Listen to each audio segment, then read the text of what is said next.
हमको यही देखना है तुम में कौन। ठीक है, देखिए इसमें जो हम बताए, जो स्पेकुलेटिव बिजनेस का बात हम बताए कि यहाँ पर क्या होता है, यही चीज आपका लॉन्ग टर्म कैपिटल लॉस के केस में भी होगा। ठीक है, इसमें भी क्या कहता है कि long term capital loss can be adjusted only from long term capital gain. लेकिन अगर शॉर्ट टर्म कैपिटल लॉस है और लॉन्ग टर्म कैपिटल गेन है तो क्या होगा? बोलता है कि short term capital loss can be adjusted from short term capital gain as well as long term capital gain. Short term capital loss का adjustment short term capital gain से हो सकता है, साथ ही साथ लॉन्ग टर्म कैपिटल गेन से भी हो सकता है, लेकिन लॉन्ग टर्म कैपिटल लॉस का adjustment short term capital gain से नहीं हो सकता। ठीक, now this two exceptions as I explained you. Next is loss from specified business under section 44 AD। खाली नाम जान के रखिए 44 AD क्या होता है? 35 AD, sorry 35 AD, 35 AD, thank you. 35 AD क्या है इसको अभी मैं समझते हैं हम लोग, है ना। ये बिजनेस प्रोफेशन का सेक्शन है, उसमें हम लोग डील करेंगे इसको। खाली नाम जान के रखिए कि 35 AD that is specified business के लिए बना हुआ है। 14 तरह का बिजनेस बताया हुआ है इसमें। इसमें अगर नुकसान हुआ इस तरह का बिजनेस में तो उसका एडजस्टमेंट सिर्फ और सिर्फ स्पेसिफाइड बिजनेस के इनकम से ही होगा। क्लियर? इसके बाद loss from activity of owning and maintaining race horses. जैसे हमारे रांची में अभी तक नहीं है, यहाँ पर आदमी चलने का जगह नहीं है, घोड़ा कहाँ चलाएंगे, लेकिन कब देखे थे आप?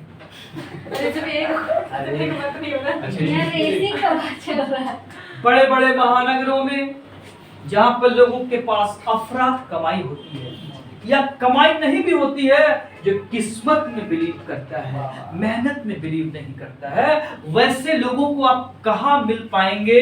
तो इन्हीं जगहों पे, रेस कोर्स में, जुए के अड्डे में, लॉटरी की दुकान पे मिलेंगे, जो केवल भाग्य के भरोसे चलते हैं।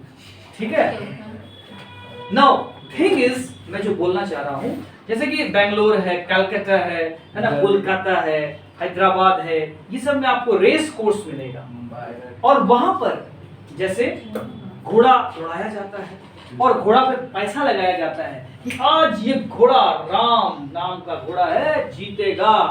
ठीक है ना, इस पे लगा दिया 2 लाख रुपया। ठीक है, अब वो जीते या हारे, it's a matter of chance, it's a matter of chance कि राम नाम का घोड़ा जीतेगा कि नहीं।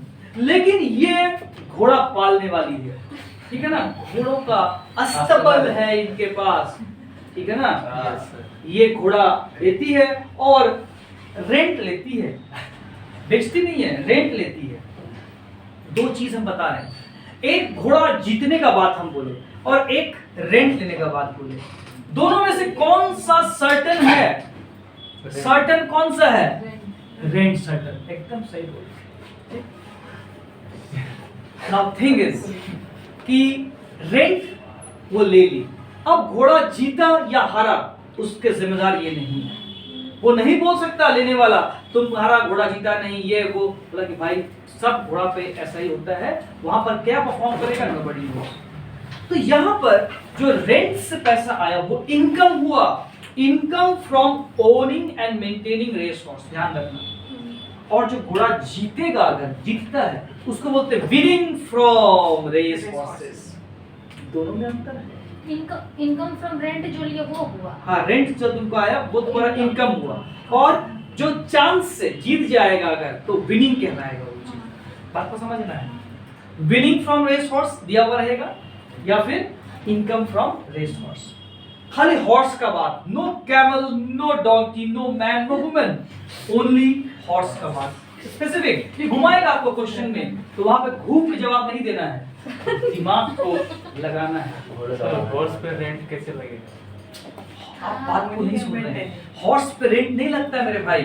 हॉर्स ले गया, कभी आप शादी कीजिएगा और बोलेंगे कि मैं घोड़ी पर बैठूंगा, तो घोड़ी पे बैठा जाता है, हाँ घोड़ी सर, बैठता है, घोड़ी पे बैठता है। घोड़ी पे बैठता है।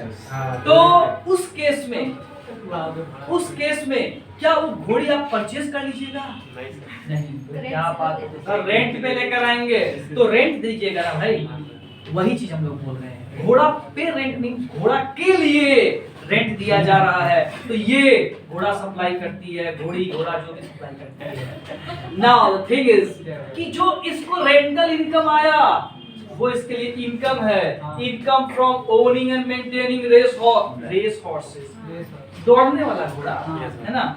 और एक है विनिंग फ्रॉम रेस हॉर्स, वो बाय चांस हो सकता है, जीत भी सकता है, हार भी सकता है, ठीक है।